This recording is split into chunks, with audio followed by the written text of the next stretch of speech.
What's up, guys? It's KB. Make sure you subscribe to the Underground Sports Philadelphia YouTube channel. Click the bell icon down below so you don't miss a single video from us. And thanks for tuning in to another video from Underground Sports Philadelphia. Now let's get into it. Philadelphia, baby, you're gonna love it. Best sports fans in the world. Actually, the worst, but that's what makes them the best. What is going on, everybody? Welcome into episode number 701 of Underground Sports Philadelphia, presented by the city of Vineland. It's your boy KB coming at you to get your holiday week going. Hopefully I can get it in some sort of right direction. Unfortunately, the Eagles will not be doing that for us as we head into the holiday season, and they lose their first game since the end of September to the Washington Commanders. We're going to get into this game because there's a whole lot to unpack from it. We're going to get into the Phils. I had an awesome opportunity this week to talk to Dave Dombrowski in a press conference, and we've got two new Philadelphia Phillies to talk about that are definitely going to make an impact on this team, that a lot of people are underselling one of them, and I'm excited about both. So we'll talk about that. We'll talk a little Sixers, talk a little Flyers, and then we got some Underground Sports Philadelphia news for the people. So we'll talk a little of that. Plus, we have a couple of voicemails. So we'll also get into the voicemail line. But before we get into all of that, make sure you guys are following us on the socials at Underground PHI. We're on every social media platform. Follow us. I know I've been slacking on posting on Threads and Blue Sky, but we'll be back to posting there somewhat regularly, trying to be as consistent. I run all the socials, so it's a one-man band, man.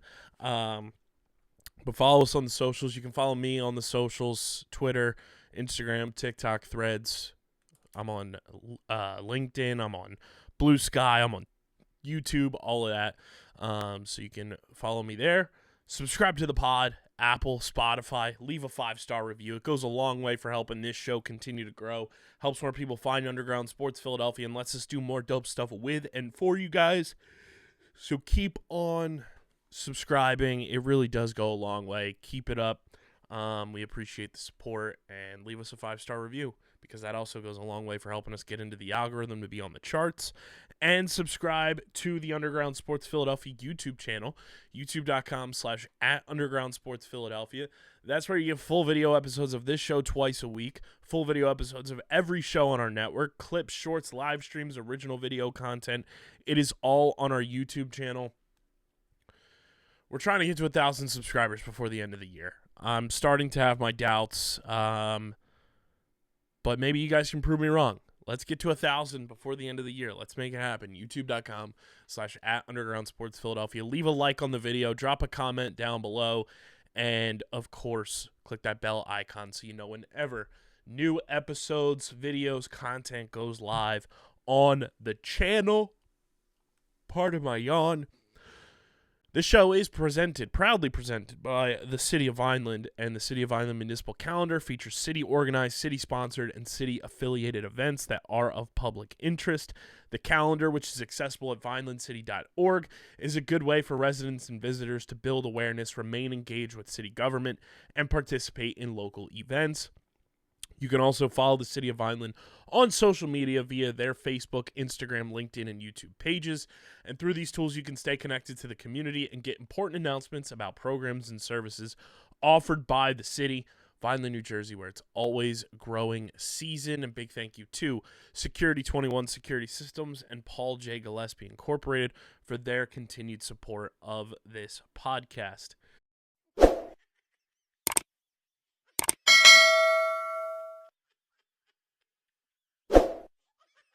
I'm Mayor Anthony Finucci. If you're looking for the right location, think Vineland, New Jersey. Our pro-business approach is supported by financial incentives, workforce development programs, and other resources which can give your business a competitive edge. Whether you're starting a new business or expanding to new markets, our business environment, infrastructure, accessibility, and quality of life make Vineland an ideal location. More information about how we can help your business grow can be found at vinelandcity.org. Vineland, New Jersey, where it's always growing season.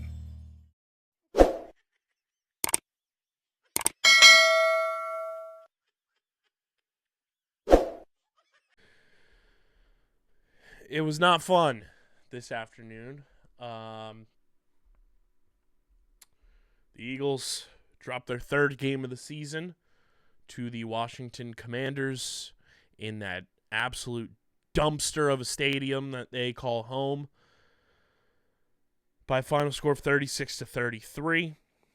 Jalen Hurts plays all of 11 plays in this game before being ruled out with a concussion. That the helmet-to-helmet hit was not called whatsoever.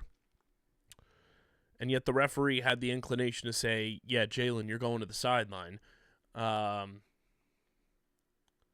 Pickett comes in, and the entire dichotomy of the offense changes completely with Kenny Pickett in. The Eagles couldn't run the ball anymore.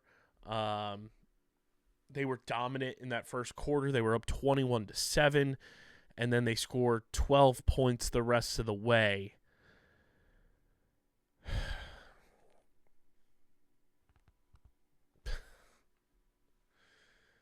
It's frustrating. Okay? I'm not mad that they lost per se. Like, I'm always be mad at a loss. I'm mad at how they lost. And here's a couple things. You know, I wrote these notes down, and I very rarely take notes.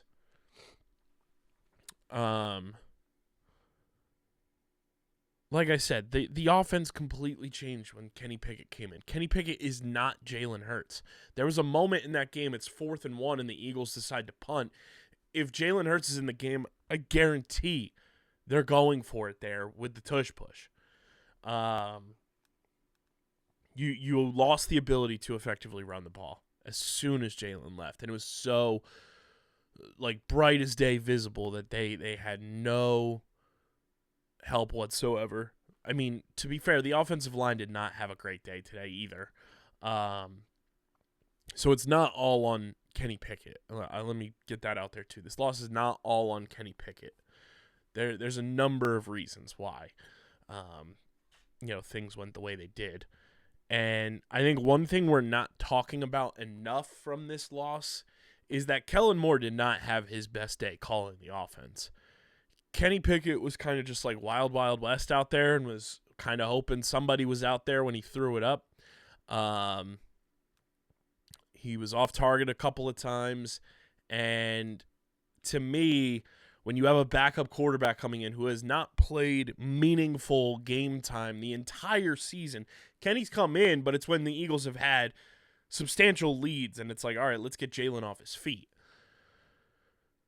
The fact that the Eagles did not use checkdowns and did not use the middle of the field and did not use the tight end whatsoever was kind of an interesting move to me, because that is like status quo. You have a backup quarterback in. Let's utilize the tight end. Let's make our backup feel comfortable. Let's give him a safety blanket. There was none of that in the passing game. It was just like, all right, let's let Kenny Pickett just chuck the ball down the field. I did not like the offensive game calling whatsoever as soon as Jalen left. They were cooking, and it was almost like, okay, Jalen's out. We didn't foresee this, nor should they have, but we don't have anything else lined up in case of emergency, so we're going to have to just continue to call this game as if Jalen was in the game and call the plays that we had dialed up for Jalen to call, when you can't do that with Kenny Pickett. Kenny Pickett looked very below average in this game. He hit A.J. Brown on a couple deep passes. A.J. had a nice day, 97 yards and a touchdown. And there's definitely plays that you want back if you're the Eagles. And obviously one of them is Devontae's drop. He had 2 chances to catch that ball to ice the game. It was very Falcons game-esque, where Devontae catches that. He's a mosey on into the end zone for a touchdown that seals the deal, and the game is over. And in the situation they're in, Saquon has that catch. It's ruled incomplete. I don't know how that was not replay assisted to see that Saquon caught that and was down by contact. If I'm Nick Sirianni, you have to challenge that play in that situation. You're fighting to win the game. You have to say, hey, we're going to call challenge here. We're going to try to keep possession of the ball and move the ball down the field that much more. I don't know why they didn't throw the red flag there. I hope someone potentially asked, because that to me was so strange that they just chose to allow that to be an incomplete pass when, to me, it looked like Saquon caught it, was touched, and wrestled to the ground, and then the ball came out, and then they called it incomplete. Should have been ruled down by contact. Should have been a catch. I don't know why we're not talking about that enough.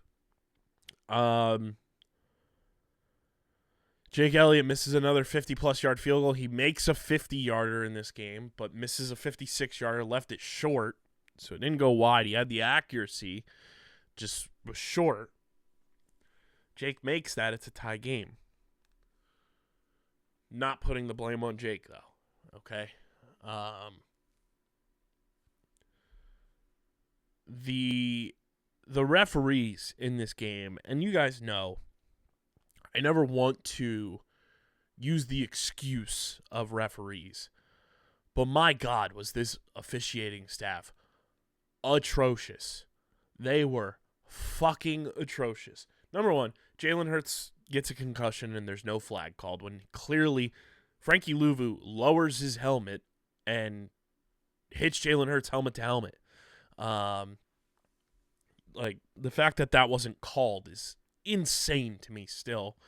And referees will face no repercussions for that. Frankie Louvu will get some sort of fine, but that doesn't change the outcome of the game. That doesn't change the outcome of that drive, that play. Cool. You take money from his bank and big deal, you know? Like, the calls in this game, like they called unnecessary roughness on Milton Williams. They called another play on Jalen Carter that was just so soft. The offensive lineman Cosme for the Commanders, he's so soft. He flopped harder than a player in the Premier League. Like, all-time soft boy move. And he knows it. He knows he flopped there. Absolute loser energy. But then, what was the biggest piece of bullshit, and I will stand on this, and I will ride with my guy through and through, C.J. Gardner-Johnson getting ejected was absolute bullshit. CJ gets his helmet flipped off of him and then punched in the face. And then the flag gets thrown on CJ Gardner-Johnson and no flag gets thrown on the dude from Washington. What are we doing? How is that? We have been told time and time again, as fans, players have been told, don't retaliate because they're going to get the guy who retaliates. And now all of a sudden, because CJ has some words for a player, that dude chooses violence, punches CJ. There's nothing on him, but CJ gets an unsportsmanlike conduct personal foul for taunting, which that was strike one. And then another one gets called, which we did not see what happened whatsoever. That was a piss poor job by the Fox broadcast. CJ gets another unsportsmanlike conduct penalty and gets ejected from the game. Nobody knows what he did. And the referees basically say, oh, he was taunting. He said something to him.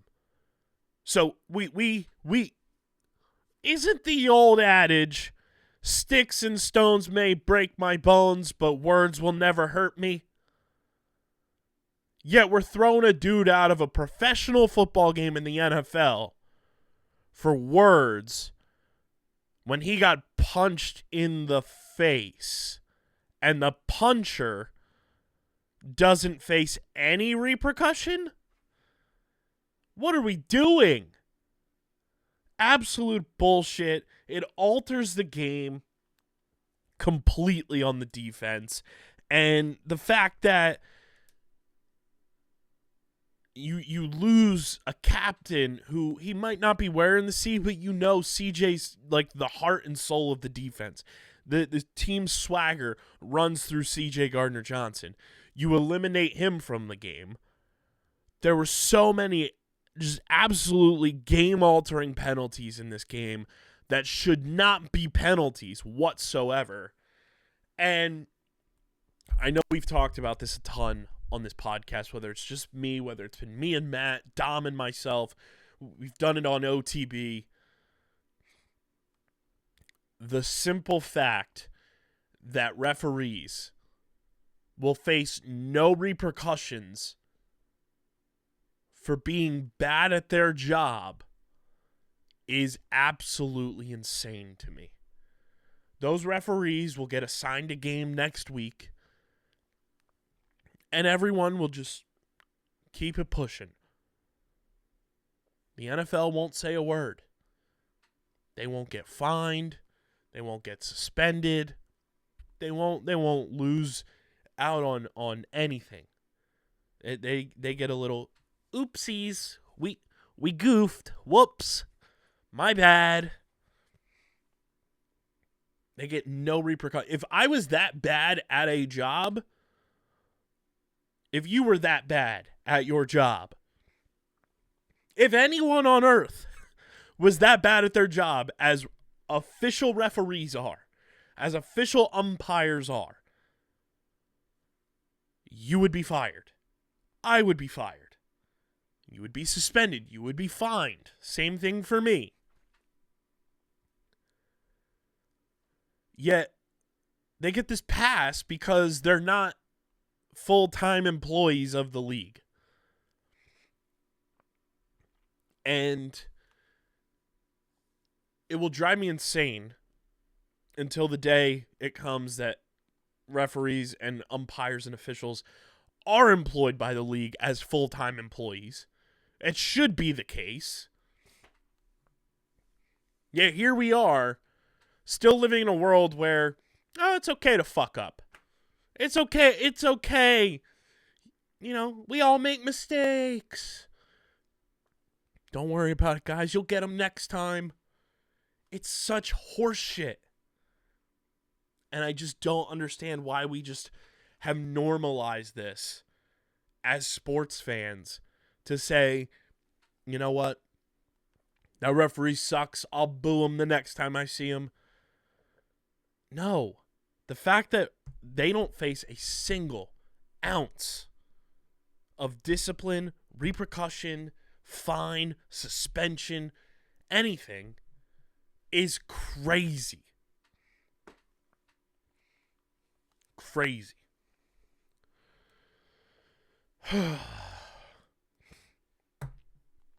I'm sure everyone this holiday season is going to spend time with loved ones. You need to calm yourself down from this Eagles loss and just relax. Kenwood Beer has you covered. Kenwood Beer, the official beer partner of Underground Sports Philadelphia. It's a refreshing light beer, just 4.1% ABV, 120 calories, just 8 grams of carbs. Kenwood Beer is doing the gift of beer this holiday season as well. You still have time throughout the month of December.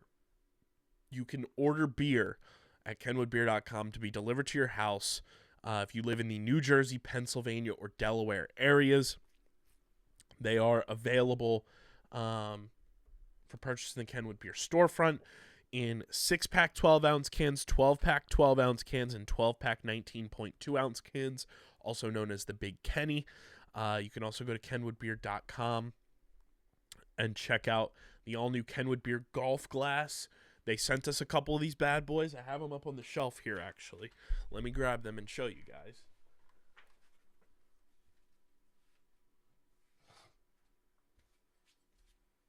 These things are beautiful. They sent us a couple Thank you to Kenwood Beer for these absolute beauties. Nice little tall glass. It's got the golf game on the back. They just put them on the storefront as well, and they are awesome. So take these out on the golf course with you and learn to play at kenwoodbeer.com/golf. Hit them well, not often, drink responsibly. And you can see who has Kenwood Beer on tap in the Philadelphia, Pittsburgh, Maryland, New Jersey, and Delaware areas. Must be 21 or older to do so. And like I said, please drink responsibly. Last bit on this game, too. FedEx Field should be abolished. I don't care if it's Northwest, whatever the fuck it's called now. That stadium should be torn down, eradicated from NFL use. That place is a shithole. Like, we complain about MetLife Stadium all the time. Rightfully so. That place is an absolute dump. But the Commander Stadium sucks. Like, an absolute shithole. That field looked like they were playing on concrete. Everyone was getting injured in this game. And I hate that place. That place literally spews human feces from its pipes. That place is a dump, a shithole, and should just be torn down and never visited ever again. The Commanders should have to play 16 or 17 road games and never play in that shithole and make other teams go there because that place fucking stinks. What an absolute disaster of a stadium. And then the other thing, too, that drove me absolutely nuclear insane. I hate Josh Harris. Josh Harris is the biggest slimeball, piece of shit, horrendous sports owner. It makes me cringe when I see Commanders fans talking about how they have the best ownership in the NFL now because Dan Snyder's gone and now they have a new owner. Guess what? Josh Harris fucking sucks. And seeing him on that sideline clapping with his little scrawny billionaire hands that he doesn't know how to give a handshake with, it made my blood boil. And if you're a Sixers fan and you're still attending games and going to games that piece of shit shill owns that team, I fucking hate him with every fiber of my being. He is the worst. He's a piece of shit. He's a loser. Like, ugh. Seeing his face makes my blood boil. He is the worst. The worst. I cannot believe the camera cut to that fucking loser on our TV screens today. The worst. Josh Harris fucking sucks. Sell the Sixers. And here's the thing too. Like, the defense, everyone wants to blame the defense in this game. I'm not blaming the defense. Did they have their best game? No. But you lost C.J. Gardner-Johnson. Jordan Davis got injured in this game, had to be helped off the field by multiple people. Josh Sweat was injured and missed a good chunk of time in this game. Nakobe Dean got injured at one point. Darius Slay got injured at one point. Guys just kept getting knocked out. But guess what? The defense still gave you 5 turnovers. You still came up with 5 turnovers, and the constant lack of sustaining drives on offense where you would pick up, 5 yards, Kenny Pickett would drop back to pass and be incomplete, or he'd get hit, or you'd fall behind the line of scrimmage, and then it'd be 3rd and long, and then you give up the ball. That lack of sustainable offensive drives tired out the defense, and they just couldn't hold on at the end. The defense played far too often in this game where they're not used to that. That is not what this defense has been privy to this entire year. The offense has given you drives where they have killed. Look at what they did last week against the Steelers. Multiple drives that were just backbreakers to opposing defenses, and it kept your defense healthy, fresh, and off their legs while the offense was on the field. And then the defense would come in, and they'd be fresh, ready to go. That was not the case today.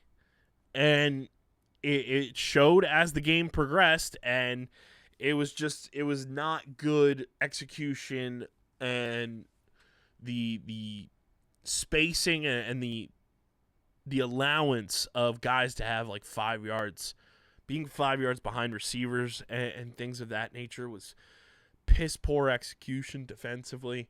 I'm still thrown off that Kenny Pickett was not throwing to the tight end. Like, why they didn't involve Grant Calcaterra in this game, I don't even know if Grant Calcaterra had a catch. He did not. Grant Calcaterra had no catches. The weird 3rd and goal play call when you need 3 yards with Saquon throwing the ball, like, just a bad Kellen Moore game today.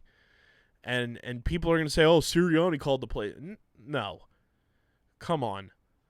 Like, it's okay to admit when Kellen Moore has a bad coaching game, and he had probably his worst performance today outside of maybe, I don't know, Tampa Bay, and he was without 3 superstars on the offense. This game, he didn't adapt properly to having a backup quarterback playing offense for them for 90% of the game, probably 98% of the game. It was a bad Kellen Moore coached game on offense. It's okay to admit that. I still think Kellen Moore is a good offensive coordinator, but today was not his best day. Defensively,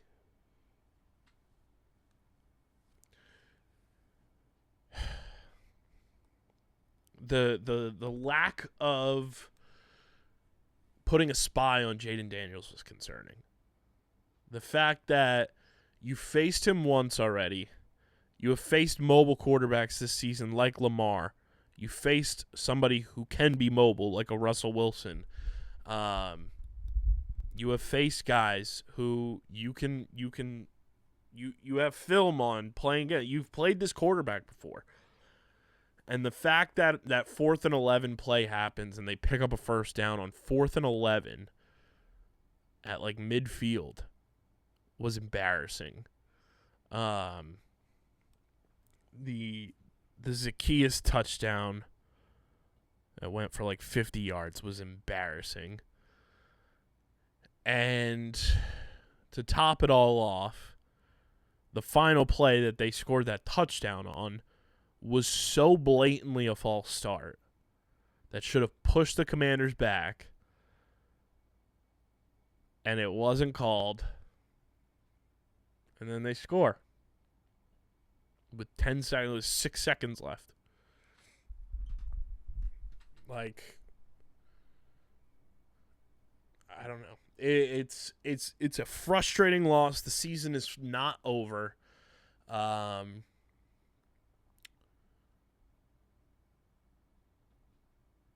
But it's annoying how they lost this game, for sure. It's wildly annoying in the fashion that they lost this football game in. But the season is not over. We still have 2 more games. We need to win 1 to clinch the division, to clinch the 2 seed, and then the real season starts. Then the real games begin, and that's the postseason. And I'll tell you what, I don't think this Commanders team wants to see us with Jalen Hurts at the helm in Philadelphia for a 3rd time. What I learned about this Commanders team today is they are still very average. They are still wildly average in so many aspects. They are a beatable team, and they needed to score 36 points to beat Kenny Pickett. There you have it. Okay? We do have a couple voicemails, and our voicemails are brought to you by 47 brand. We love 47 brand. I'm wearing the Clashing World Series 47 brand Phillies 1980 World Series hat against the Royals hat. I love this hat. It's a beautiful piece of headwear. 47 brand is the place to shop, not only year-round, but especially this holiday season for your favorite sports fans.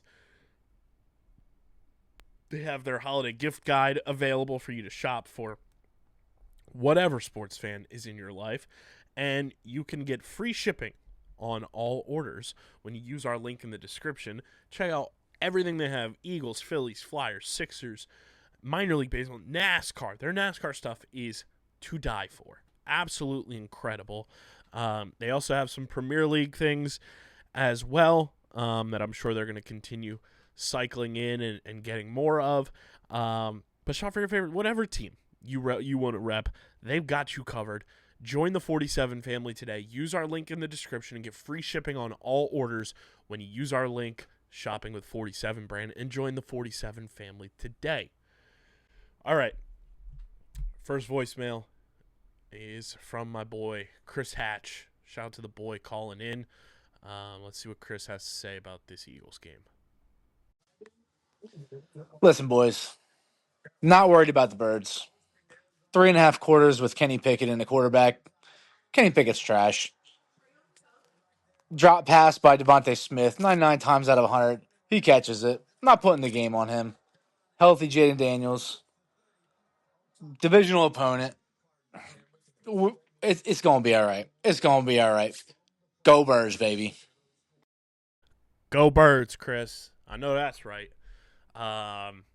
Yeah, I think that sums it up perfectly. You know, it's frustrating because of how they lost. It's not frustrating that they lost. They're still a very good football team. Everything's gonna work its way out. You get the Cowboys next week, which right now, as I'm recording this on Sunday night, they are in a battle with the Buccaneers. It's 26-17 in favor of the Cowboys. So they're going to be coming off a high. The Eagles will be playing at home, trying to clinch the division at home against the Cowboys. What a perfect recipe for success. Everything's going to be all right. But we have one more voicemail, and here it is. Yeah, you guys, it's Delco Danny up in here. The Birds fucking lost the game. I know you gotta be careful. I don't know when you're putting this in, so I'm censoring a little bit here. They fucking lost the game, but it's not on them. Those refs were fucking bums. Everyone got hurt. I hope Jalen's okay. It's gonna be all right, boys and girls. Don't fucking worry. The Birds are still flying high. We're still gonna go to the playoffs. We're still gonna win some games, and we're on our way to the Super Bowl. Okay. Last time I called into the show and wasn't in the studio, guess what we fucking did? We were going down and fucking celebrating, going to the NFC Championship game, going to the fucking Super Bowl. That's what the Birds are poised to do. Saquon is a beast. The defense going to be fine. They had to score 36 points to beat fucking Kenny Pickett. Let's fucking go Birds. Go Birds. Bang, bang, Bird gang. Go Birds. Delco Danny signing off. I'll hang up and listen. Shout out to the original caller to the show, Delco Danny, rising from the ashes. It's been a while since we've heard from Danny on the program. Good to hear from you, brother. But yeah, Delco Danny making an appearance here. Maybe that's a sign of things to come. Delco Danny needed to come back out from the woodwork and make his presence known to make sure the Eagles get back on the right path following this unfortunate loss to Washington. But guess what, guys? At the end of the day, the Eagles are going to be fine.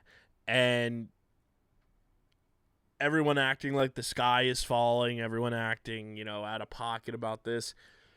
It's crazy. Unfortunately, the Eagles lost today, and they went from first place to first place in the division. They still have a 2-game lead in the division, and even in a loss, they went from first place to first place. They stay on top of the division, and Commanders fans that are asking where y'all Eagles fans at. And the funny thing is I didn't even know Commanders fans existed, because the way that we take over your shithole of a stadium, you don't even look like you exist. It's It's nice up here at the top still. We're still at the top. Still going to take care of business. And we'll bounce back. We'll bounce back. It's just weird. We have not lost in nearly 3 months. Like, the last time the Philadelphia Eagles lost a football game prior to today was September 29th. The Phillies were playing the Washington Nationals after that loss to the Buccaneers. Regular season finale. The Major League Baseball postseason had not started the last time the Eagles had lost a game this season. The Texas Rangers were still the reigning World Series champions the last time the Eagles had lost a game.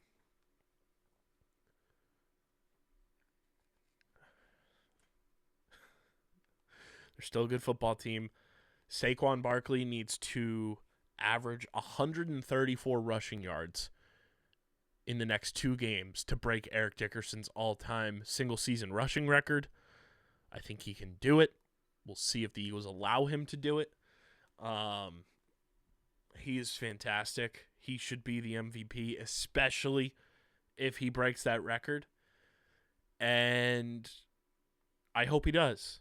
Records are meant to be broken, and that's a record that has stood for a long, long time, since before your boy was born. And it would be cool to see in his first season Saquon cap off such a historic year for him and for running backs in general by setting the new standard of the single-season rushing record. But he needs to average 134 yards per game to break it, and I think he will. I think he really wants to do it. I think he has a chance to do it, and it's going to be really cool to see him do it. So hopefully he gets that shot. But let's go around the NFL and see what happened in the league this week. And our Around the NFL segment is brought to you by Paramount Plus.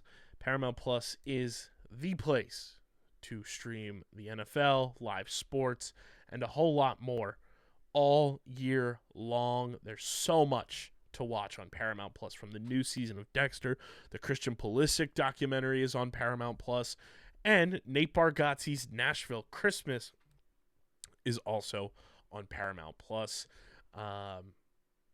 Truly the place to go to watch everything. It's a season of streaming. Season for streaming. Paramount Plus is the place to do it. Sign up for Paramount Plus today using our link in the description and stream the NFL all season long on Paramount Plus during the season for streaming. But use our link in the description. Sign up for Paramount Plus today. We thank Paramount Plus for being a proud partner of the podcast. We had Saturday games. We also had a Thursday game. The Chargers win on Thursday 34-27 in LA to keep their postseason chances alive. Saturday games, the Chiefs outlast the Texans 27-19. Hopefully Tank Dell recovers healthily and speedily from that knee injury. That was brutal, and I hope he's going to be okay. The Ravens double up the Steelers 34-17 in a dominant performance there. The Falcons absolutely embarrass the Giants 34-7. The Lions double up the Bears 34-17. The Panthers hit a walk-off touchdown with Chuba Hubbard, 36-30 victory in overtime to win against the Arizona Cardinals. The Rams beat the Jets 19-9 at the Meadowlands. The Commanders beat the Eagles 36-33. The Bengals win the Battle of Ohio in Cincinnati 24-6. The Colts keep their postseason hopes alive against the Titans 38-30. The Vikings hold off the Seahawks in Seattle 27-24. The Bills hold off the Patriots 24-21. The Raiders beat the Jaguars in a battle for the first overall pick and potentially lose out on it 19-14. The Dolphins take down the 49ers in Miami 29-17. And currently, as of this recording, with about 9 minutes left, the Cowboys are beating the Buccaneers down in Dallas 26-17. And then Monday Night Football concludes Week 16 as the Saints go to Lambeau Field to take on the Packers. And then we've got Christmas Day football to start Week 17 as the Chiefs head to Pittsburgh to take on the Steelers, and the Ravens go down to Houston to play the Texans. It's going to be a loaded holiday week. We've got Wednesday, Thursday, Saturday, and Sunday NFL games.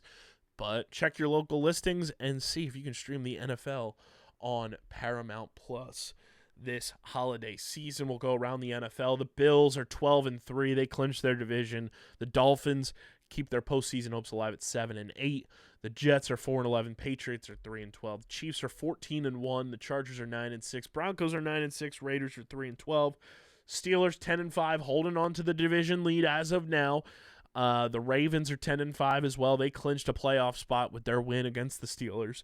The Bengals are 7-8, keep their postseason hopes somehow alive, and the Browns are 3-12. The Texans clinched their division. They're 9-6. Colts holding on for dear life at 7-8, and the Jaguars and Titans are both 3-12. The Eagles are 12-3, and with their loss today, eliminated the Dallas Cowboys and San Francisco 49ers from the postseason with their loss. So no playoffs for the 49ers or Cowboys this year. Little silver lining.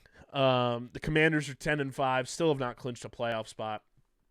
Cowboys 6-8, Giants are 2-13, and currently have the number 1 pick in the draft. The Rams are 9-6, Seahawks are 8-7, Cardinals are 7-8 and have been eliminated from the postseason. 49ers are 6-9. The Lions and Vikings are both 13-2. The Packers are 10-4, and the Bears are 4-11. The Buccaneers are 8-6, and if they lose, the Falcons retake the lead in the NFC South.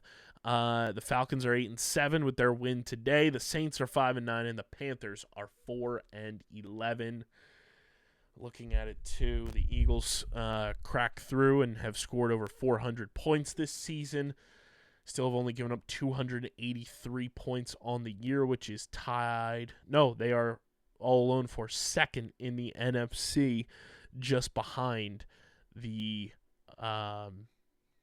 Minnesota Vikings, who are at 276 on the year, and then only behind the Chiefs, Chargers, and Broncos, but just barely. So the Eagles still have a top 5 defense in terms of points allowed. They're still a very good team, and we're going to be all right. They're going to bounce back. It sucks that going into Christmas they lose, but the last time the Eagles lost a game going into Christmas, they ended up going to the Super Bowl. So we'll see how it all shakes out. Let me know how you're feeling. Leave me a voicemail, speakpipe.com/undergroundsportsphiladelphia if you want to air your grievances this Festivus, and we'll play them on the episodes to come. So definitely let us know. And with that, let's shift gears to the baseball diamond. The Phils. They have acquired a couple players in the past couple of days. Number one, they acquired outfielder Max Kepler from the Minnesota Twins. I have been a huge Max Kepler fan his entire career. A down year last year. Had a couple of pretty major injuries. He had patellar tendonitis, and he also had core muscle injury that he had surgery on this offseason. But Max Kepler is a very good baseball player, and I don't understand why Phillies fans are so low on this move. I think Max Kepler is just what the Phillies need in the outfield. I understand he's a left-handed bat, and, the Phillies are very left-handed to begin with, but Max Kepler doesn't strike out. He doesn't whiff at pitches. He makes contact. He can hit home runs. He is the all-time leading home run hitter for a German-born player in Major League Baseball history. Max Kepler has 161 career home runs. He's 2 seasons removed from having 24 home runs, which is second best in his career. And the dude has had a lot of success at Citizens Bank Park. I want to pull up these numbers here because in 6 career games at Citizens Bank Park, over 23 plate appearances, Max Kepler has hit 4 home runs and posted a .955 slugging percentage.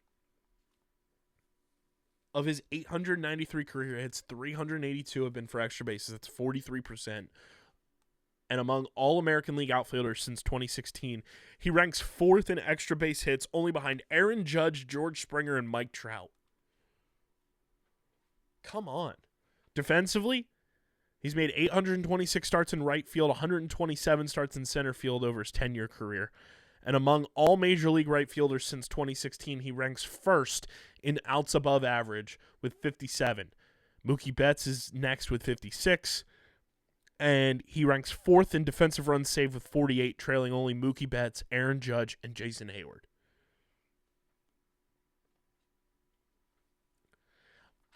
He's a damn good baseball player. I like Max Kepler a lot, and I was fortunate enough on Friday to be in a press conference with Philly's president of baseball operations, Dave Dombrowski, following the Max Kepler signing.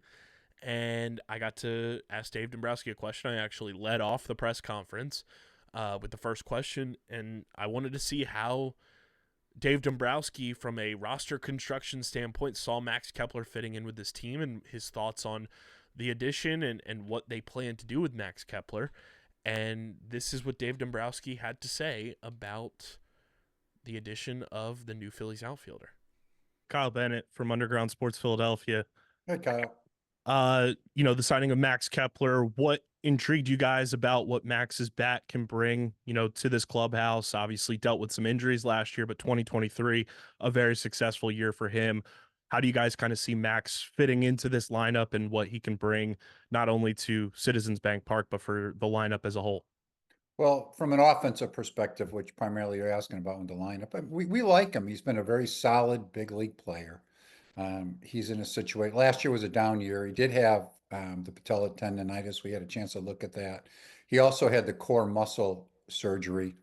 He's recovered from that. And it was just very fortunate. We were talking to him, and he was in Arizona working out, and Kevin Long went over there, our hitting coach, and had a chance to look at him. He was swinging great. Very eager to attack the new year, work with Kevin.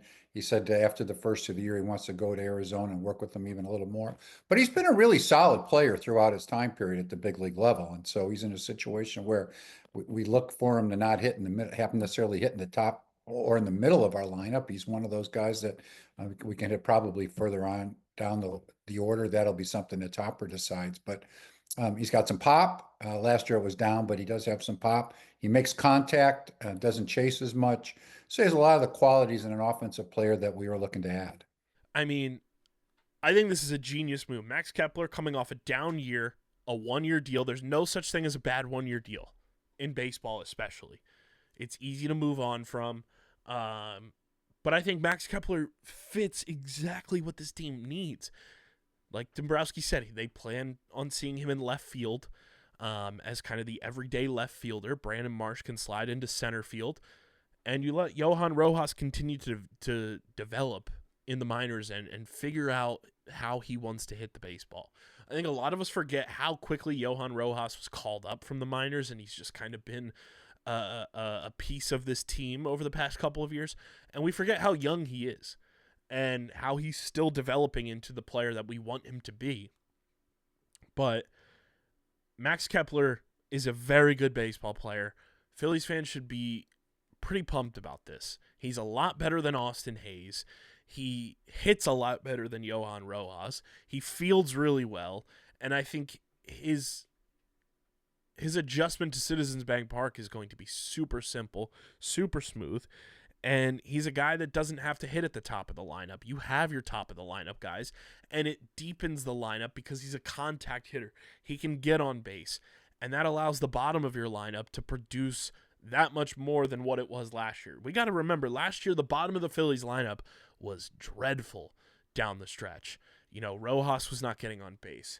Austin Hayes was horrendous. and obviously had injuries and the kidney issue. And, JT Realmuto did not have a good year at the plate last year. And you add a guy who makes contact, who gets on base, who can hit home runs if needed, but it's not his MO to just go and swing for the fences type player. This is a great move for the Phillies. Like, this is a B-plus type of signing, and I'm happy about it. That's exactly what the Phillies had to do to approach the outfield situation right now. You did not have to go and make a big splash. Would I have loved Teoscar Hernandez here? Absolutely. But I think he was kind of above the Phillies' price point on what they wanted to spend this offseason. And Max Kepler can provide a lot of things that Teoscar Hernandez does. While I still like Teoscar the player, I would still love the Phillies to sign him. I think Max Kepler's a great signing for this team for what they have already. Fills a spot, gives you a great clubhouse guy, a veteran leader. And I think Philly's really going to like Max Kepler a lot. I've been a fan of his since he got called up, and I've been following his career for a very long time. I'm a big fan of his, and I think he's going to fit into this Phillies lineup seamlessly, and he's going to be a lot of fun to watch in 2025. So I'm a big fan. I like this signing, and I think Max Kepler is going to be awesome. And people freaking out, too, that it shows that he's wearing number 26. MLB.com just auto-populates to the number that the player wore previously with their previous club. Max Kepler's not wearing number 26, guys. Relax. It's not that serious to freak out about every little thing with this team. And, Max Kepler can drive in runs, too. Like, last year in a down year, 42 RBI when he played in 105 games, played in 130 games, had 66 RBI in 2023. I think he's a really fun player. When he's really going, he can steal a couple bases here and there. He walks a decent amount, but he gets on base and makes contact to get on base. So that's exciting, and people should be excited about Max Kepler. I think he's going to be a very, very awesome, solid addition to this Phillies lineup. And then I wake up this morning as news breaks, and the Phillies acquired Jesús Luzardo from the Miami Marlins. And that was a move I did not see coming, especially after Dave Dombrowski's press conference that I was a part of. I did not see Jesús Luzardo being on their radar, per se. And the type of pitcher that Jesús Luzardo is, I'm over the moon excited for this trade. Pulling it up here because the Phillies acquired left-handed starter Jesús Luzardo and catcher Paul McIntosh from the Miami Marlins in exchange for minor league outfielder Amarion Boyd and infielder Starlin Caba. Caba was the Phillies' number 4 prospect on their top 30 prospect list. Now, Starlin Caba just turned 19 a couple weeks ago, so while he can field extremely well, can run the base paths really well, hasn't really put it together hitting just yet, and he's very far off the trajectory of where this Phillies' current window of opportunity is right now. So it made sense to move on from a player like that, and we'll see if Caba becomes a star or, does anything for the Marlins. But it's unfortunate when you have to part with a prospect that a lot of people had a lot of buzz around. But at the end of the day, he didn't really fit the timeline of where the Phillies are right now. And when you can go and get more starting pitching that is good to borderline elite when healthy in Jesús Luzardo, you make this trade 100 times out of 100. The Phillies did not pay a premium here whatsoever for the talent that Jesús Luzardo is. Luzardo's been in the league for 6 years with the Oakland A's, with the Miami Marlins. Last season, he only made 12 starts for the Marlins before he got injured and was dealing with some lumbar stress issues, so some back issues that really affected his season, and he was kind of shut down after 12 starts. But in 2023, he made 32 starts for the Marlins, went 10-10 with a 3.58 ERA. He only gave up 71 earned runs and 178 and 2/3 innings pitched. He had 208 strikeouts on the year and posted a 30% strikeout rate while averaging 10.48 strikeouts per 9 innings. He also started that Game 1 wild card game against the Phillies at Citizens Bank Park. Luzardo, from 2022 to 2023, there were 62 pitchers in baseball, 15 left-handers, who made at least 50 starts in that time span. And among that group of 62, Luzardo ranked 6th in strikeouts per 9 innings pitched, second among left-handers, trailing only Spencer Strider, Blake Snell, Shohei Ohtani, Kevin Gausman, and Dylan Cease. I couldn't believe that Jesús Luzardo was acquired by the Phillies this morning when I woke up. I woke up to the news and I was stunned. I was like, huh? Like, it was a move that I didn't see coming, and this adds to the MO of Dave Dombrowski. Everyone freaking out that moves haven't been made. All these rumors are swirling around with different players. Dave Dombrowski lurks in the shadows. He operates so stealthily that moves like this happen, and it blows everyone's minds. That has been his MO since coming to the Philadelphia Phillies and becoming the president of baseball operations. He moves sneaky and slyly and pulls off these type of moves that are just brilliant for the club. And you acquire McIntosh as well, Paul McIntosh, who was the Marlins' 30th ranked prospect in their system. He's 27 years old, played in 117 games for AA last season, a 246, 343, 85 slash line. He's a player that I view as just minor league catching depth. The Phillies do not have a lot of catching depth throughout the minors, and seeing his stats, seeing where he's been in AA at age 27, to me that's just a minor league catching depth move there to kind of add into the fact that we're giving you our number 4 prospect. Give us a little something else in return too. I like the move a lot. I really like this trade, and everyone was so, panties in a bunch about Crochet going to the Red Sox and the prospects that they gave up. It's like, oh, we could have met. No. There's going to be a lot of parallels now in watching what Crochet does over the next couple of years and Luzardo does over the next couple of years and the prospects that each respective team gave up to get those players. And me, knowing that Luzardo is under contract through 2026, the Red Sox are going to have to pay Crochet a bag. I'm very happy that the Phillies decided to go this route and get an elite left-handed pitcher when healthy, pair him up with Caleb Cotham, who we know is a wizard when it comes to pitching. He's going to turn Luzardo into a demon on this team, and I'm so excited for him to be here. He's got a career 6.9 WAR, nice, and I genuinely think his style of play fits this rotation perfectly as a left-hander. You now go Wheeler, Nola, Christopher Sanchez, Jesus Luzardo, Ranger Suarez, however you want to put them, and Andrew Painter as your starters going into the year. The Phillies starting pitching is far better off than what it was going into last year. The Phillies starting pitching is far better off than it was in 2023.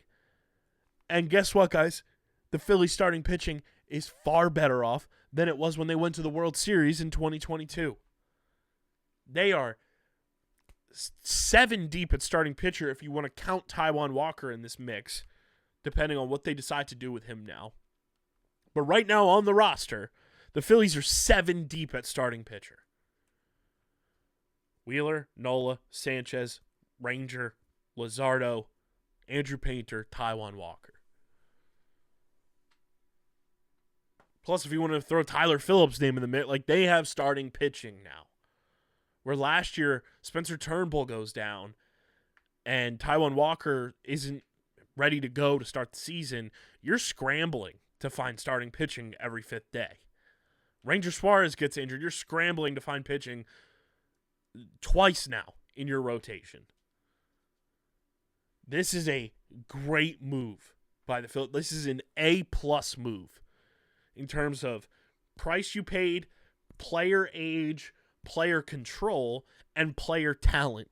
This is an A-plus move from Dave Dombrowski. This might be one of his best trades he has made since becoming the president of baseball operations for the Philadelphia Phillies. You look at the trades Dave Dombrowski has made. Ian Kennedy, Kyle Gibson, meh, didn't really do much there. Edmundo Sosa has been a great trade. Okay, that one kind of flies under the radar all the time because Edmundo's really a bench bat, but that's a great trade and a great clubhouse fixture in Edmundo Sosa. Great trade. Brandon Marsh, great trade. You know, you gave up Logan O'Hoppe, sure, but I think both teams benefited from that deal, and I think that was a very good trade for the Phillies. Noah Syndergaard, he served his purpose for being here. You know, you look at 2023, Rodolfo Castro, meh. Michael Lorenzen, very solid trade. And you look at last year, Austin Hayes, stinker. Carlos Estevez was fine. Unfortunate postseason. This Jesus Luzardo trade is going to go down as one of the best trades, I think, as long as he stays healthy, in Dave Dombrowski's tenure with the Phillies. I think this is such a smart move, man. This is next level type of move by Dave Dombrowski. I love it. And, you know, it kind of gives you a little bit of insurance in case Ranger Suarez is traded or leaves in free agency, whatever it may be. You now have a left-hander under contract through 2026. And he's only 27 years old, does not turn 28 until the end of September. So this is his age 27 season. I love this move a lot, guys. Luzardo is awesome. I think he's going to fit into this clubhouse perfectly. I'm excited. He's a demon when it comes to strikeouts too when he's healthy, and I think he's going to be a phenomenal pitcher for this Phillies organization. And in order to make room for Luzardo, Tyler Gilbert was designated for assignment.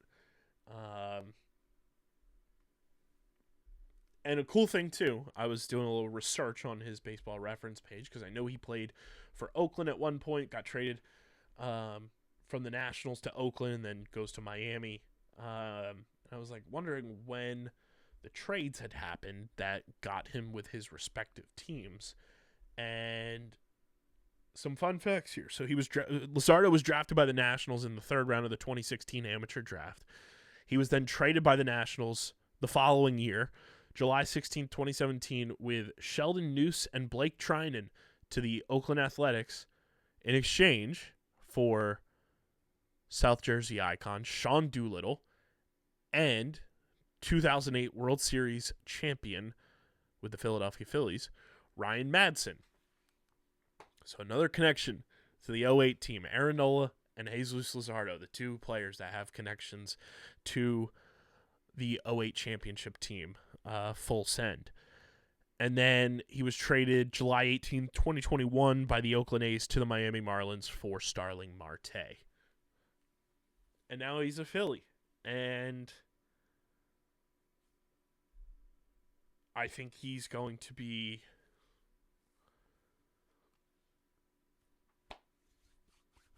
really awesome. And his nickname is the Lizard King. We're running with that on this pod. He's the Lizard King. That's a badass nickname. Oh. The Lizard King is going to feed families as a nickname in this city. That is amazing. The Lizard King, baby. Welcome to Philadelphia, Max Kepler, Jesus Luzardo. One last thing here on the Phils, too. Dave Dombrowski was asked, I believe by Tim Kelly from On Pattison, about Alec Boehm. And Dombrowski said he doesn't talk to players in the offseason. That's not his MO. And said that Topper was encouraged by the conversations and that all the rumors swirling around Alec Boehm it's a credit to Bohm being a great player, and he believes that he is poised to have an amazing 2025 with the Phillies. So everyone can silence themselves on this Alec Bohm BS trade rumors that Harrison and I said was absolute malarkey on the last episode. Because I don't think Alec Bohm's going anywhere. I genuinely feel that way. And I might be crazy, and people might call me crazy, but I don't think Alec Bohm's going anywhere, guys. It sounded very strong from Dave Dombrowski there that they have no intention to move him.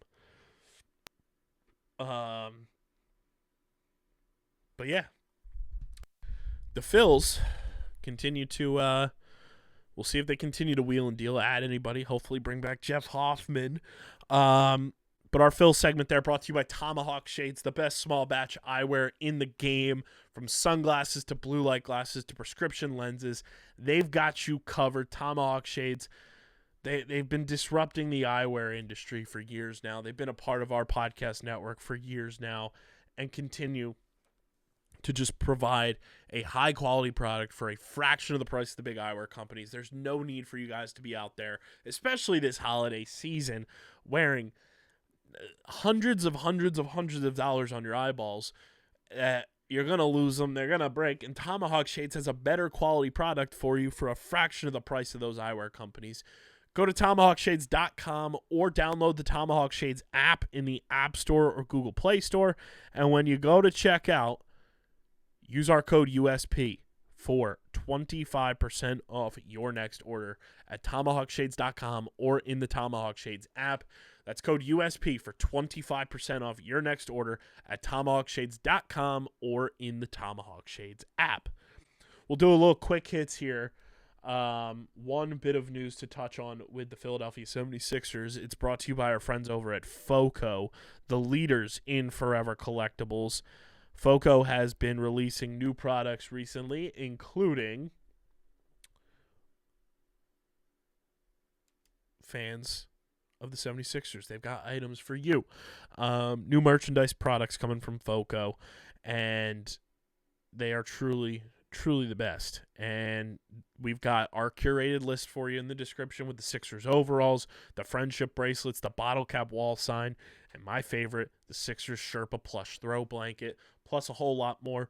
Use our link in the description and shop FOCO this holiday season. Get everything you need for your favorite sports fan with collectibles, apparel, merchandise.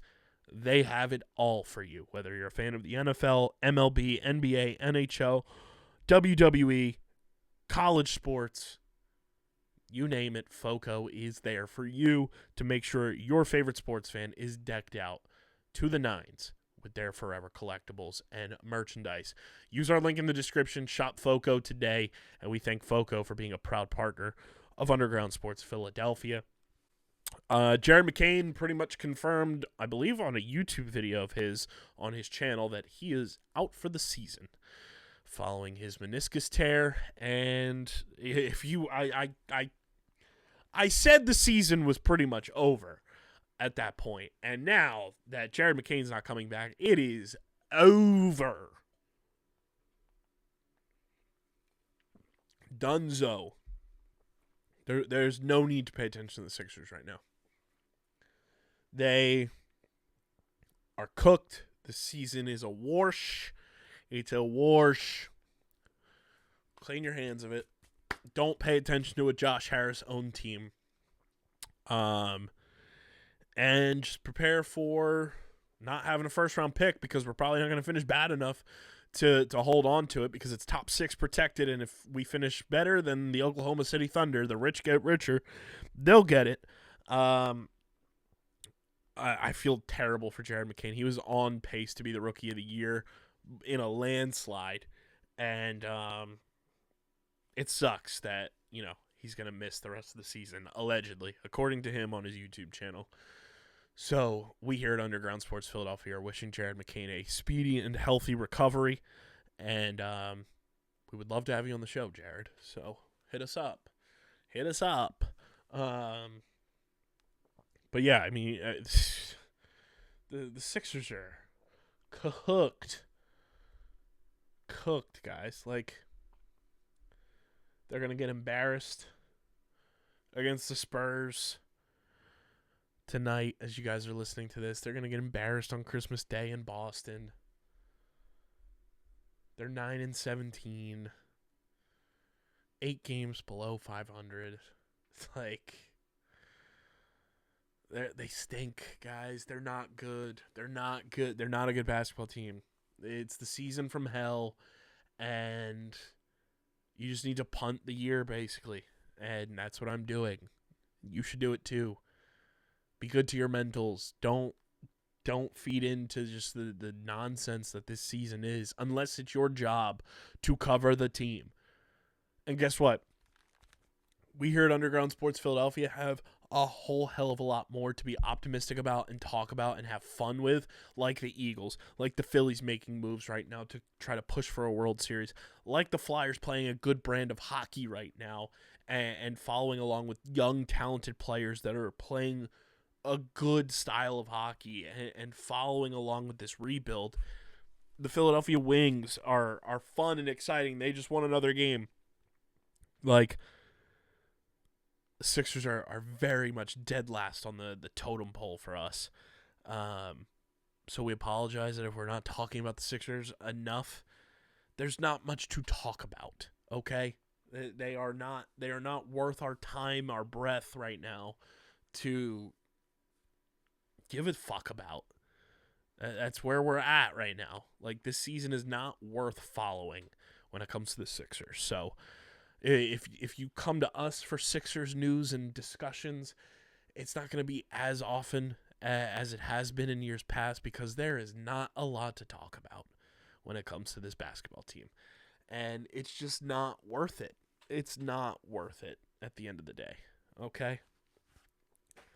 So that's where we are in the Sixers. Let's move on to the Flyers. The Flyers, they get a huge overtime win against the Blue Jackets yesterday at the Wells Fargo Center. An emotional win.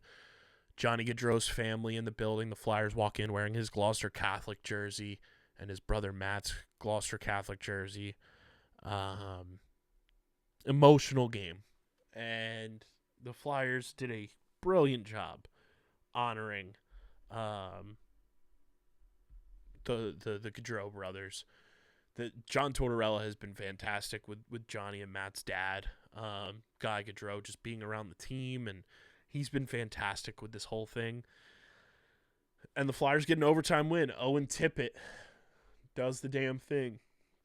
And the Flyers score 4 goals in the third period to force overtime and then win in overtime. Owen Tippett, 1 goal, 3 assists to lead the team in points. TK with 3 assists.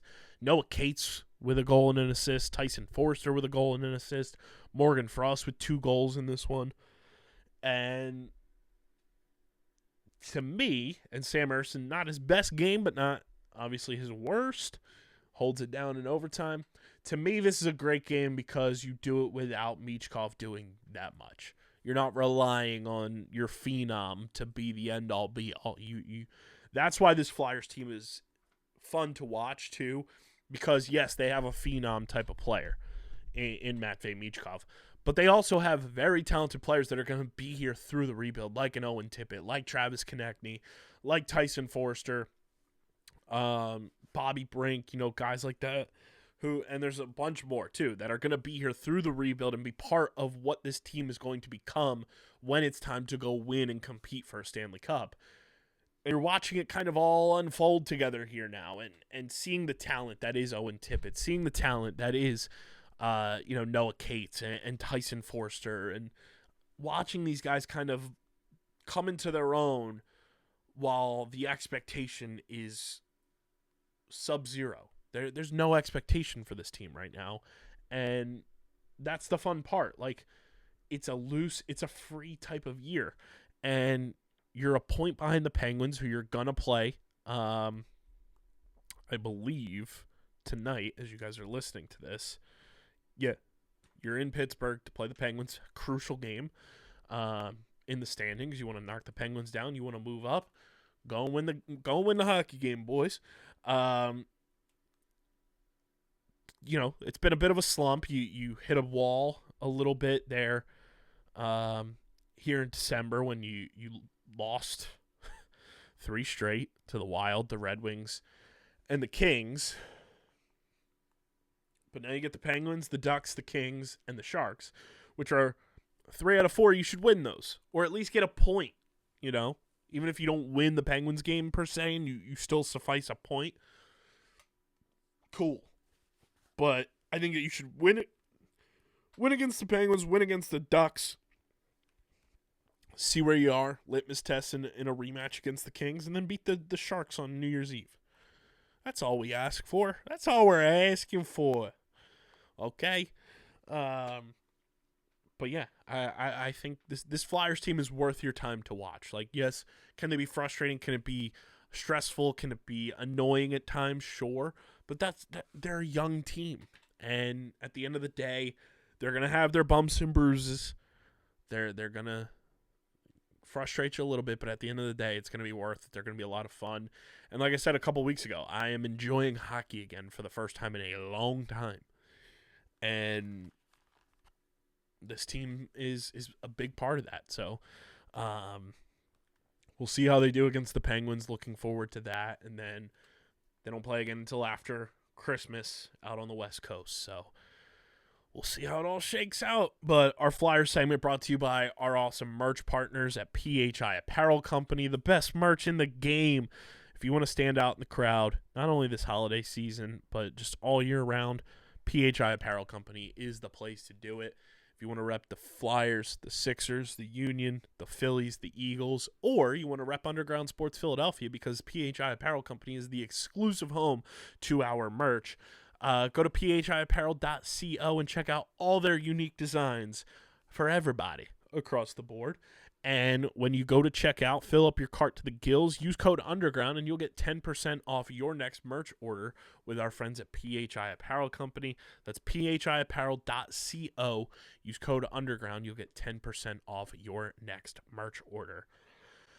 Final bit here, some underground news, some podcast network news. Some scheduling, because it's obviously Christmas week. Get in the Hole should be recording this week, so you'll get your golf fix with Steve and Ben. And our new intern, Ethan. Very excited to have Ethan, a.k.a. Hoagie, on board with us. He's going to be doing some stuff with me, too. But he is in the fold now, and very excited for us to have a new intern here at the company. There is no F1 Underground this week. Casey and Owen are taking the week off, rightfully so, rightfully deserved. After a long and fun F1 season, motorsports season, they're going to take Christmas Eve off and enjoy that, but they'll be back the following week. And then you will still have an episode with myself and Harrison come out on Thursday, because I believe he and I are recording early this week, so you don't have to worry about missing out on an episode of the pod. And I do apologize for last Wednesday's episode not coming out until Sunday. The editing process on our interview with Polaroid Fade was extremely difficult and arduous.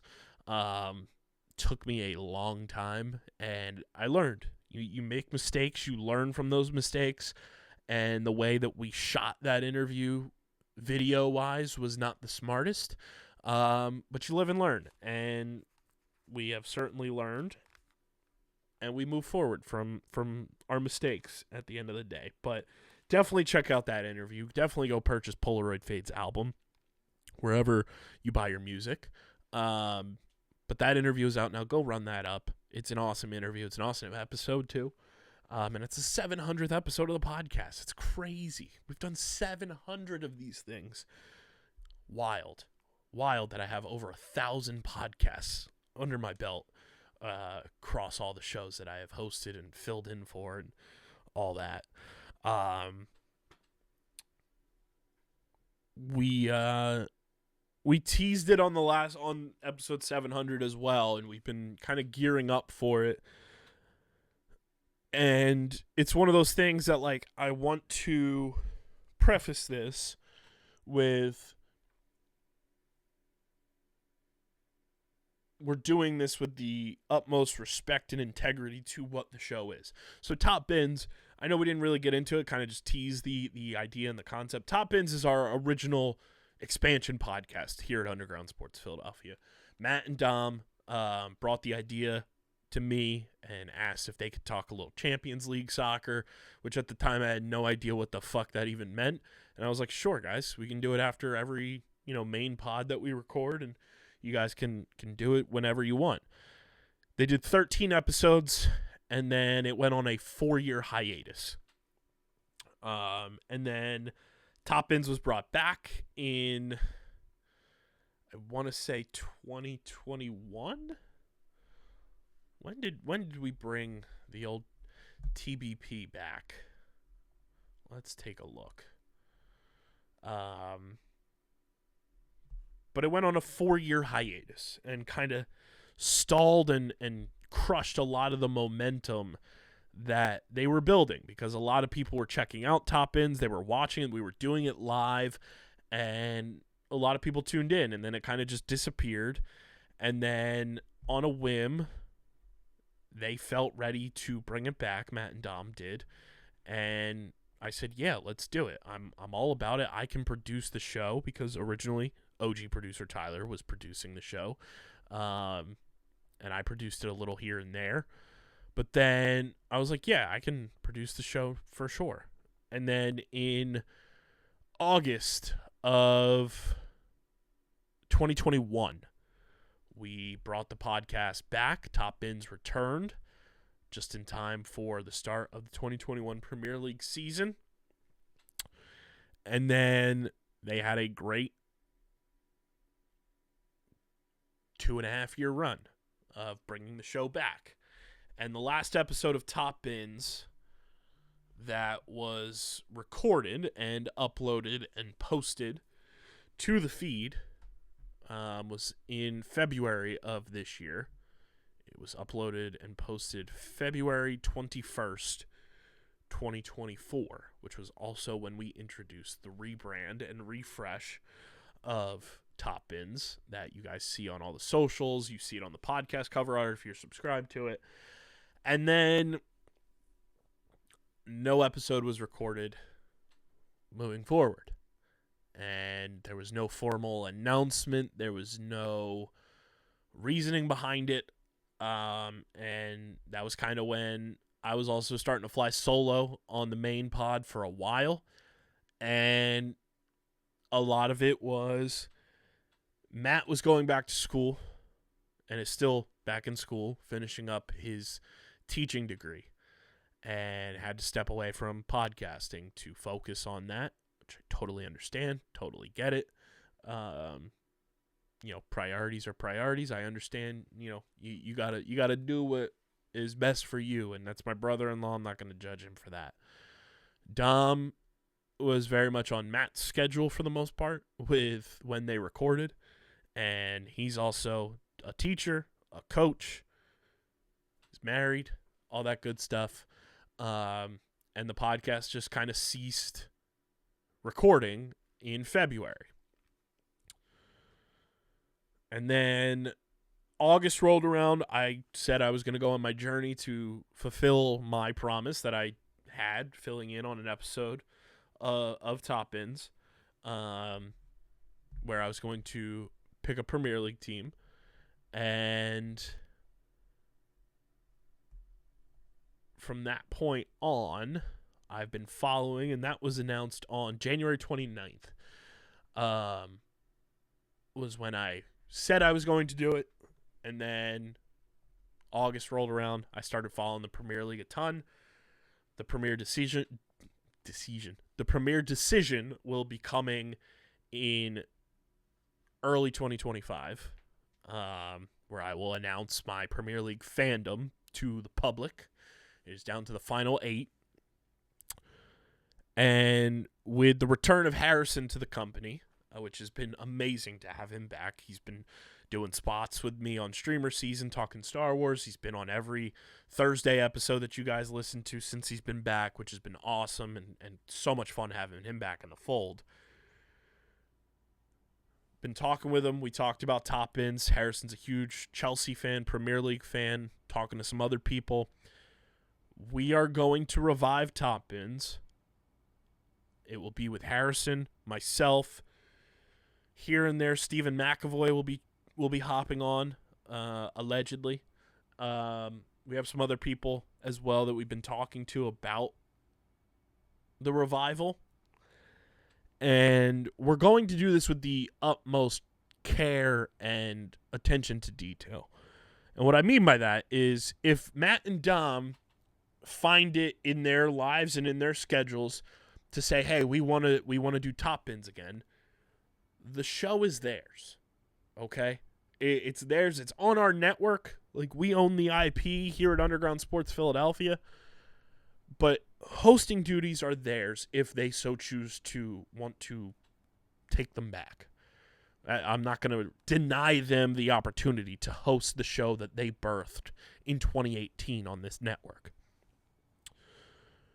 So that's number one. If they decide they want to come back and be on the show and host the show and do it, it's theirs.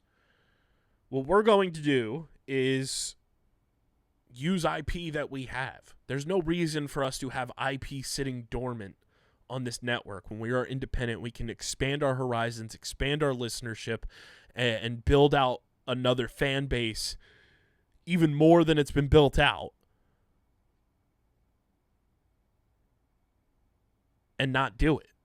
I think it's silly to not do it. I think it's silly that podcast has been sitting dormant for 10 months. And I've gotten really into the Premier League. I've been following along week over week. I wake up, even if I've missed games, I wake up, I check stats, I check highlights, I check, as much replay as I can. I've been following Champions League. I've been following a whole bunch. And I think that's only going to enhance if Matt and Dom do come back and I assume my producer role again, to enhance the podcast that much more because I'll have an interest in the topic. Producing that show, it was fun. I enjoyed the banter that Matt and Dom would have, but I didn't care for the topic because I wasn't invested. I'm invested now. And Harrison is invested. The people we have talked to about hopping on are invested. Steve is a huge Liverpool fan as well, so you wouldn't lose the Liverpool commentary that Matt provides.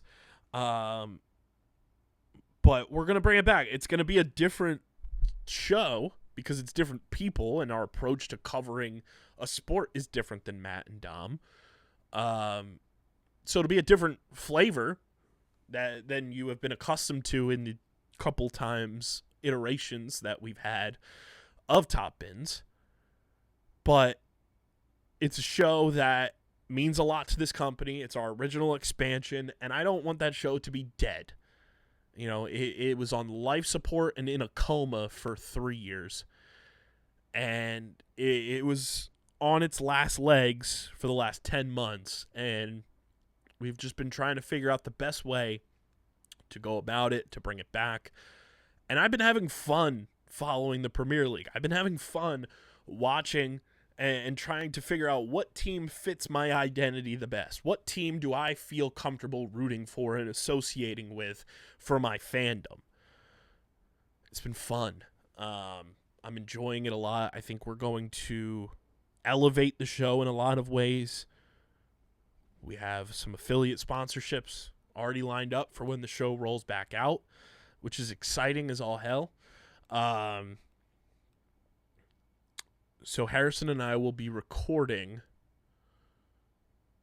with potentially some other people as well. Top Ins will be back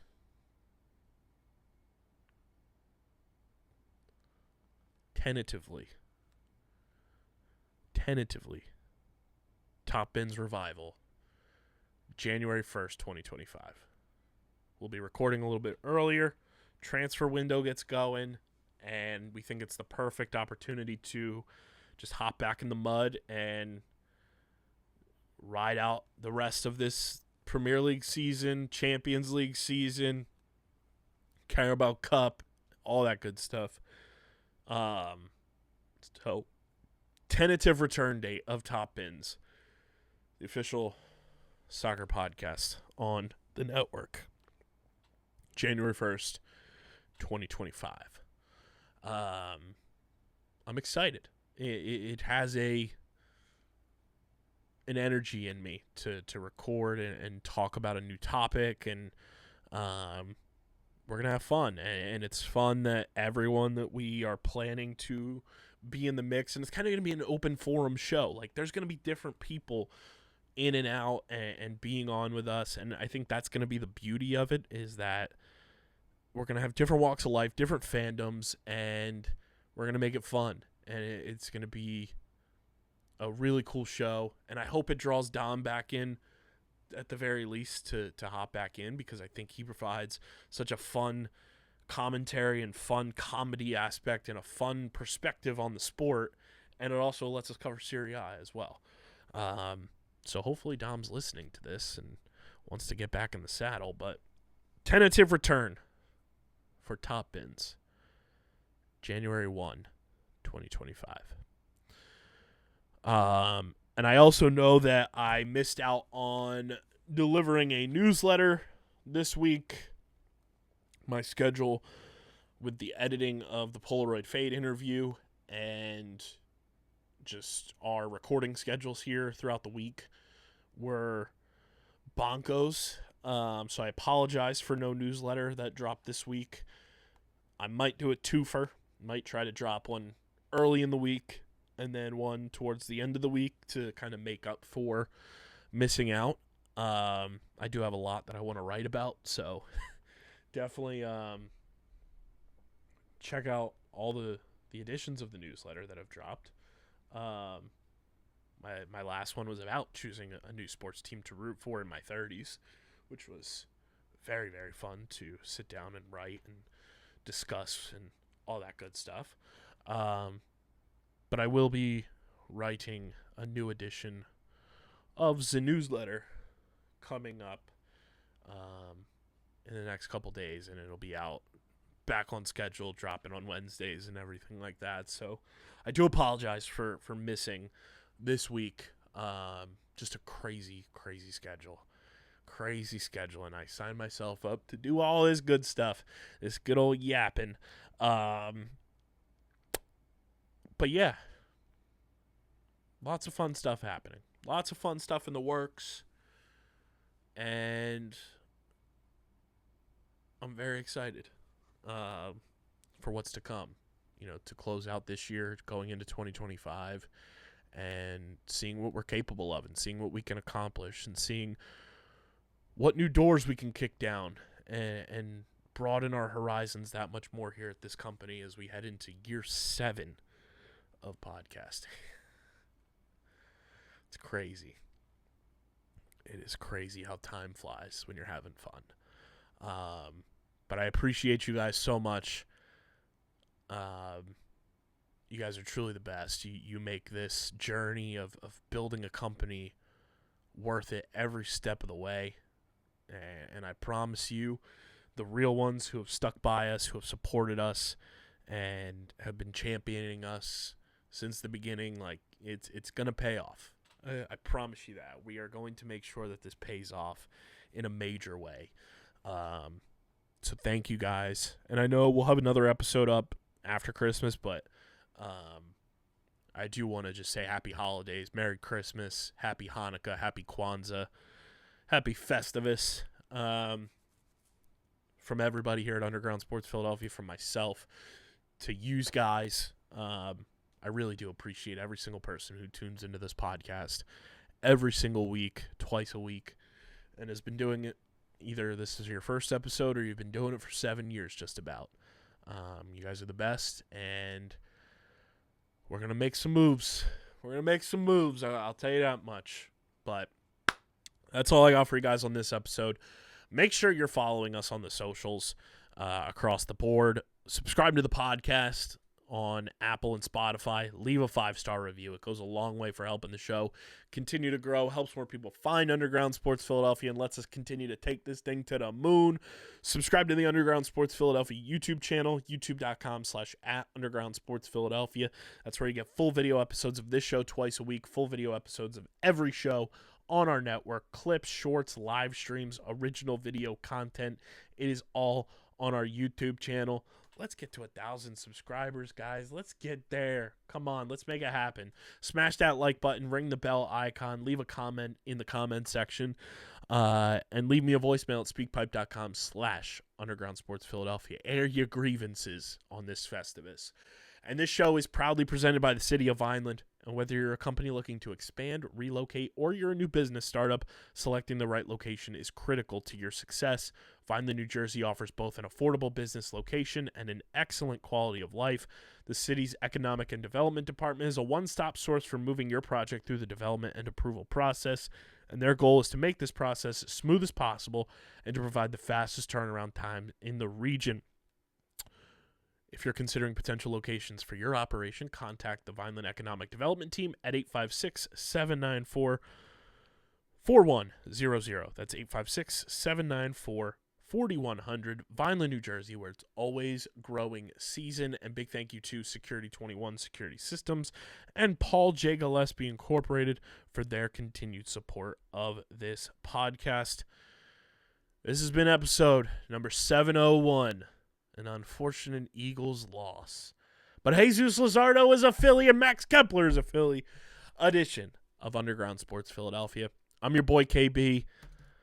Stay tuned. Be a friend, tell a friend that Top Bins is making a return in the new year.